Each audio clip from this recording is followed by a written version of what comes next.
லேவியராகமம் 22ஆம் அதிகாரம். பின்னும் கர்த்தர் மோசேயை நோக்கி, இஸ்ரவேல் புத்திரர் எனக்கென்று நியமித்து செலுத்துகிற பரிசுத்த வஸ்துக்களை குறித்து ஆரோனும் அவன் குமாரரும் என் பரிசுத்த நாமத்தை பரிசுத்த குலைச்சலாக்காதபடிக்கு எச்சரிக்கையாய் இருக்க வேண்டும் என்று அவர்களோட சொல். நான் கர்த்தர். அன்றியும் நீ அவர்களை நோக்கி, உங்கள் தலைமுறைகளில் உள்ள சந்ததியாரில் எவனாகிலும் தான் தீட்டுப்பட்டிருக்கும் போது இஸ்ரவேல் புத்திரர் கர்த்தருக்கு நியமித்து செலுத்துகிற பரிசுத்த மாணவிகள் அண்டையில் சேர்ந்தால் அந்த ஆத்துமா என் சந்நிதியில் இராதபடிக்கு அறுப்புண்டு போவான் என்று சொல். நான் கர்த்தர்.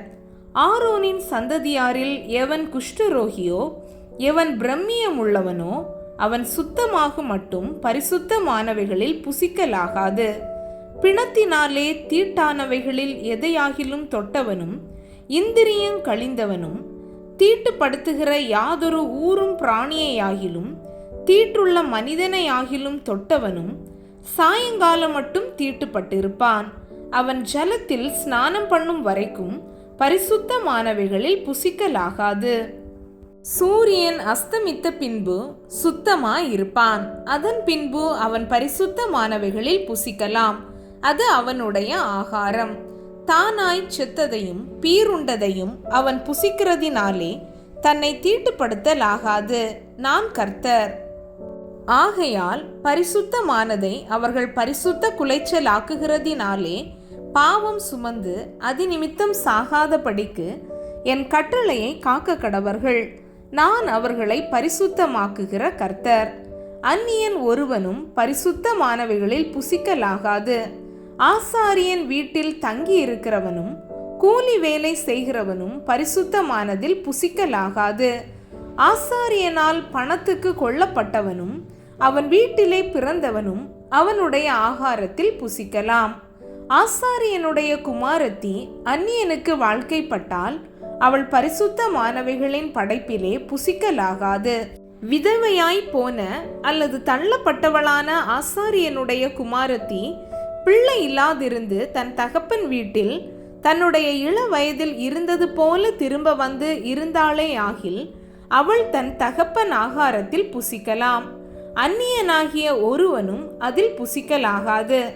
ஒருவன் அறியாமல் பரிசுத்தமானதில் புசித்ததுண்டானால் அவன் அதிலே 1/5 அதிகமாய் கூட்டி பரிசுத்தமானவைகளோடும் கூட ஆசாரியனுக்கு கொடுக்க கடவன்.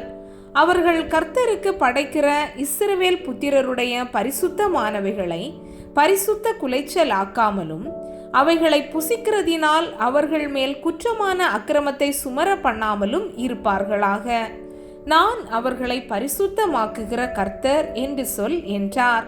பின்னும் கர்த்தர் மோசேயை நோக்கி, நீ ஆரோனோடும் அவன் குமாரரோடும் இஸ்ரவேல் புத்திரர் அனைவரோடும் சொல்ல வேண்டியது என்னவென்றால், இஸ்ரவேல் குடும்பத்தாரிலும் இஸ்ரவேலில் தங்குகிற அந்நியர்களிலும் தங்களுடைய பொருத்தனைகளின் படியாகிலும் உற்சாகத்தின் படியாகிலும் சர்வாங்க தகன பலிகளாக கர்த்தருக்கு தங்கள் காணிக்கையை எவர்கள் செலுத்த போகிறார்களோ அவர்கள் தங்கள் மனதின்படியே மாடுகளிலாகிலும் ஆடுகளிலாகிலும் வெள்ளாடுகளிலாகிலும் பழுதற்ற ஒரு ஆணை பிடித்து வந்து செலுத்துவார்களாக.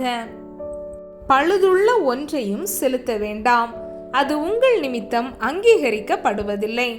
ஒருவன் விசேஷித்த பொருத்தனையாவது உற்சாகமாயாவது கர்த்தருக்கு மாடுகளிலாகிலும் ஆடுகளிலாகிலும் சமாதான பலிகளை செலுத்த போனால் அது அங்கீகரிக்கப்படும்படி ஒரு பழுதும் இல்லாமல் உத்தமமாய் இருக்க வேண்டும்.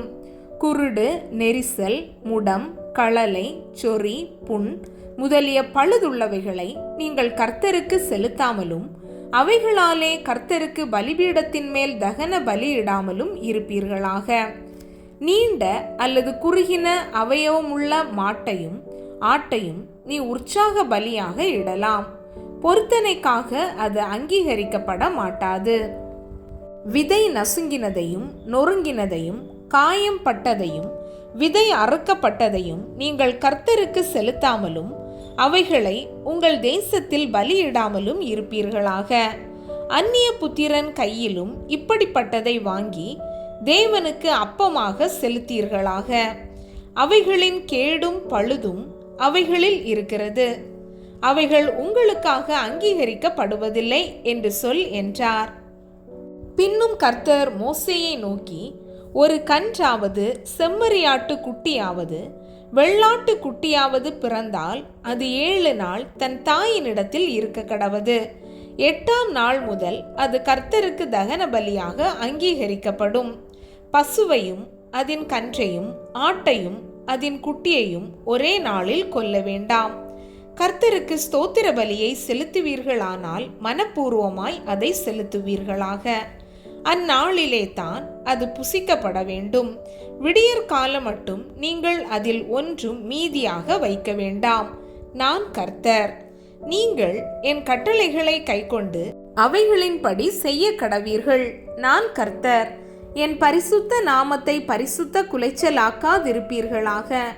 நான் இஸ்ரவேல் புத்திரர் நடுவே பரிசுத்தர் என்று மதிக்கப்படுவேன். நான் உங்களை பரிசுத்தமாக்குகிற கர்த்தர். நான் உங்களுக்கு தேவனாயிருப்பதற்காக உங்களை எகிப்து தேசத்திலிருந்து புறப்பட பண்ணினேன். நான் கர்த்தர் என்று சொல் என்றார்.